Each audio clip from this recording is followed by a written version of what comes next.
Hello guys, welcome back to our Dindigul Ruchi. இன்றைக்கி நம்ம திண்டுக்கல் ருசியில் ஒரு க்ரீமி ஒயிட் பாஸ்தா எப்படி டேஸ்டியாக சிம்பிளாக நம்ம வீட்டிலையே செய்கிறது அப்படின்னு தாங்க பார்க்க போகிறோம். வாங்க இப்போ எப்படி செய்கிறதுன்னு பார்த்துடலாம். பாஸ்தா ரெடி ஆகிறதுக்கு கடாயை அடுப்பில் வச்சு கடாய் ஹீட் ஆகணும்னா ஒரு சின்ன துண்டு பட்டர் ஆட் பண்ணிக்கலாம். பட்டர் மெல்ட் ஆன உடனே 2 ஸ்பூன் அளவுக்கு கார்ன்ஃப்ளவர் மாவு சேர்த்து கார்ன்ஃப்ளவரும் பட்டரும் நல்லா மிக்ஸ் ஆகிற அளவுக்கு கிளறி விட்டுக்கலாம். மீடியம் இல்லை அப்படின்னா ஸ்லோ ஃப்ளேமில் வச்சுக்கோங்க. நல்லா இப்போ பாருங்கள், பட்டர் நல்லா மிக்ஸ் ஆகிடுச்சு கார்ன்ஃப்ளவர் கூட. இப்போ இந்த ஸ்டேஜில் ஒரு 200 ml மில்க் சேர்த்துக்கிறேன். நீங்கள் கொஞ்சம் நல்லா தண்ணியாகவே இருக்கிற மாதிரி சேர்த்துக்கோங்க.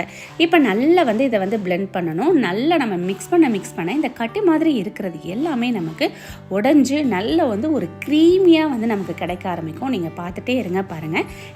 கிளற நமக்கு அந்த கட்டிகள் உடைப்பட்டு நல்லா ஒரு திக் கன்சிஸ்டன்சியில் கிடைக்க ஆரம்பிச்சிருச்சு. இப்போ நல்லா குக் ஆகிடுச்சு. இப்போ நம்ம ஆல்ரெடி பாயில் பண்ணி வச்சுருக்கிற நம்ம பாஸ்தாவை இது கூட சேர்த்துக்கலாம். பாஸ்தா லைட்டாக நான் சால்ட்டு சேர்த்து 1 ஸ்பூன் ஆயில் விட்டு நான் குக் பண்ணி வச்சுருக்கிறேன். ஒரு 80-85% குக்கான பாஸ்தாவை இப்போ இந்த க்ரீமி கூட சேர்த்துட்டு கூடவே சில்லி ஃப்ளெக்ஸ் சேர்த்து கூடவே கஸ்தூரி மேத்தி ஆட் பண்ணியிருக்கிறேன். இது கூட ஓரிகானோ பவுடர் ஆட் பண்ணுவாங்க. அது இல்லாத பட்சத்தில் நான் கஸ்தூரி மேத்தி ஆட் பண்ணியிருக்கிறேன். பர்டிகுலர் திங்ஸ் வச்சு மட்டும்தான் நம்ம இதை செய்யணும் அப்படின்றதில் நம்ம வீட்டில் இருக்கக்கூடிய பொருட்களை வச்சே டேஸ்டியாக நம்ம செஞ்சு சாப்பிடலாம். கூடவே கொஞ்சமாக தேவையான அளவுக்கு உப்பு சேர்த்துருக்கேன். இப்போ இது எல்லாம் மிக்ஸ் பண்ண நமக்கு திக்காகிட்டே இருக்கும் பாருங்கள். இப்போ இந்த மில்க்கு இந்த க்ரீமி நமக்கு பாஸ்தா கூட நல்லா மிக்ஸ் ஆகிடுச்சு, நல்லா அப்சர்வ் ஆகிடுச்சு. இந்த பாஸ்தா கூட உள்ளே மிக்ஸ் ஆனால் தான் நமக்கு சாப்பிடும்போது அந்த பாஸ்தாவை மெல்லும் போது நமக்கு அந்த க்ரீமி கிடைக்கும்.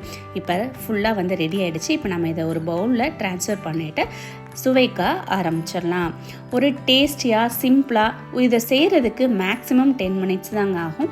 இந்த பாஸ்தா சிம்பிளாக டேஸ்டியாக உங்கள் வீட்லேயே நீங்கள் ரெடி பண்ணி சாப்பிட்லாம். இந்த வீடியோ உங்கள் எல்லாருக்கும் பிடிச்சிருக்கும்னு நினைக்கிறேன். பிடிச்சிருந்ததுன்னா மறக்காமல் நம்ம சேனலை சப்ஸ்கிரைப் பண்ணிக்கோங்க. கூடவே லைக்கும் செஞ்சுருங்க. உங்கள் ஃப்ரெண்ட்ஸ் அண்ட் ஃபேமிலிக்கும் ஷேர் பண்ணிடுங்க. தேங்க்யூ ஃபார் வாட்சிங். See you next video.